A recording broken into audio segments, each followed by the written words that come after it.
Welcome, everybody, to Season 2, Episode 2, episode number 8 overall of Kicking It Classic with JCD.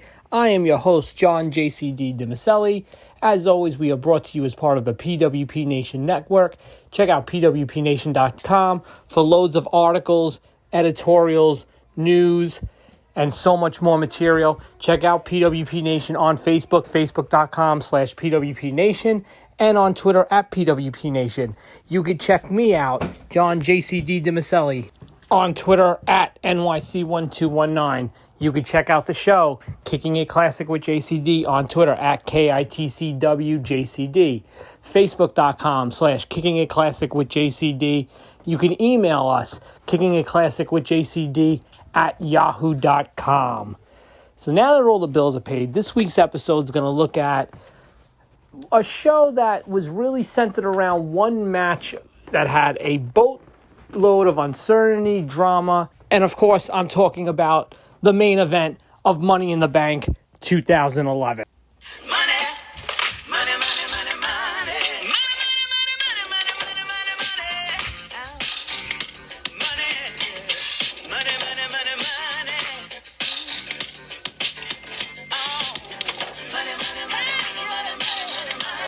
So with the Money in the Bank 2011 pay-per-view scheduled to take place on July 17, 2011, everything seemed like it would be normal flow for WWE at that time. You had your Money in the Bank ladder matches, you had your Randy Orton Christian world title match, and then you had your WWE Championship match of John Cena facing CM Punk, mainly because the event was being held at the Allstate Arena in Chicago. If only it was that simple. Now, there had been some rumblings, probably give or take around WrestleMania that year, that Punk was actually leaning towards leaving the company. And for all intents and purposes, he was gone. His departure was imminent. There were a couple of attempts around WrestleMania time to get him to resign. He rebuffed the company, and it really seemed like he was on his way out. He was kind of just floating around after WrestleMania, and then I guess because the event was being held in Chicago, they decided to main event Punk with Cena. It would serve as a perfect farewell for Punk.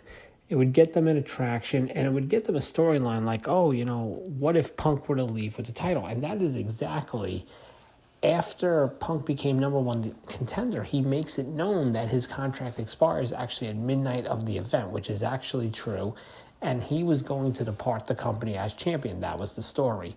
Vince was starting to get paranoid. Punk even mentions Ring of Honor and New Japan in his promos. And then comes the pipe bomb on June 27th. And here's just a little taste of it.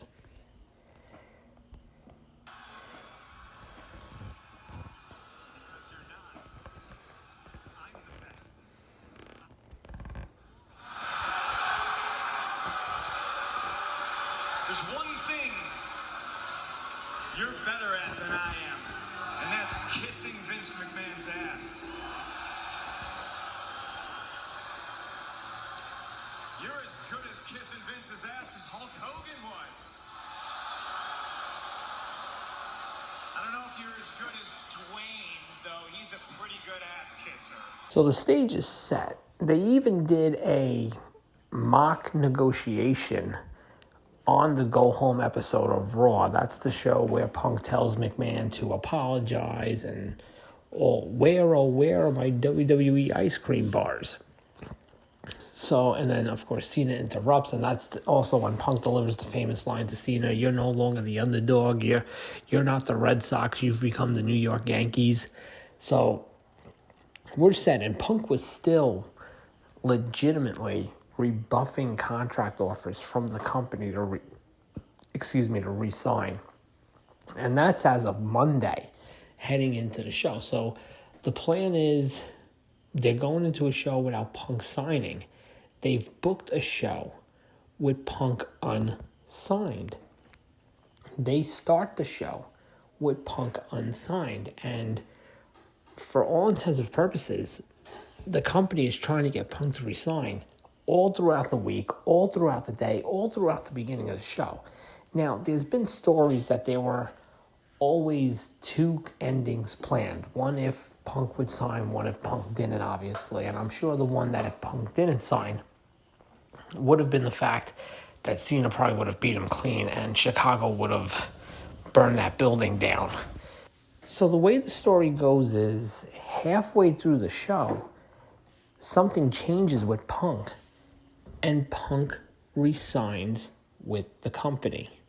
It's done behind closed doors. It's been said that it was strictly Punk and Vince the entire time, negotiating, talking, and somehow, someway, Vince got Punk to agree to a deal.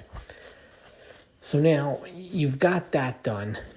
The news hasn't broke yet to anybody watching the show or even in the crowd that Punk's resigned. So we're still operating under the mindset that Punk is leaving the company. They have the match. There's some craziness at the end, but Punk beats Cena. Punk leaves through the crowd, that infamous scene of Punk blowing the kiss at Vince, and leaves. Later that night or the next day, TMZ does the infamous refrigerator photo of Punk with the title, and even the next night on Raw, Punk is barely referenced, if he's even referenced at all. And they even start a new tournament to crown a new champion, which ironically enough, Cena is not a part of. The Raw would actually end with Cena about to be fired by Vince, and that's when Triple H would show up and announce that Vince was relieved of his duties. So they do the tournament. Miz and Rey Mysterio are your finals. Rey Mysterio beats Miz, and Rey Mysterio agrees to defend the title later on that night, this is the following week, by the way. Against John Cena, which Cena in the main event wins the title, and then all of a sudden Cult of Personality plays, and here comes Punk with his title. So the stage would be set, obviously. You had to do Punk Cena again to find out who the real champion is, and that's what would happen. It's just amazing how Punk went from months and months to leaving and departing the company to somehow, some way, a meeting with Vince McMahon backstage of that pay-per-view. And he's resigned before 10 o'clock, that night. And it was just crazy how everything went down. As far as what would become of Punk after, re-signing with the company, that's a whole other different episode for a whole other different season for a different night. This is going to be probably our shortest episode of our run so far. We'll call it like maybe a mini-sode. As far as next week goes, next week's going to be a good one. Next week's going to be Muhammad Hassan and everything that went down with that poor guy and that character and where that should have went versus what it did. So again, I am John, JCD DeMaselli. This has been Kicking It Classic with JCD. Until next week, thank you for listening.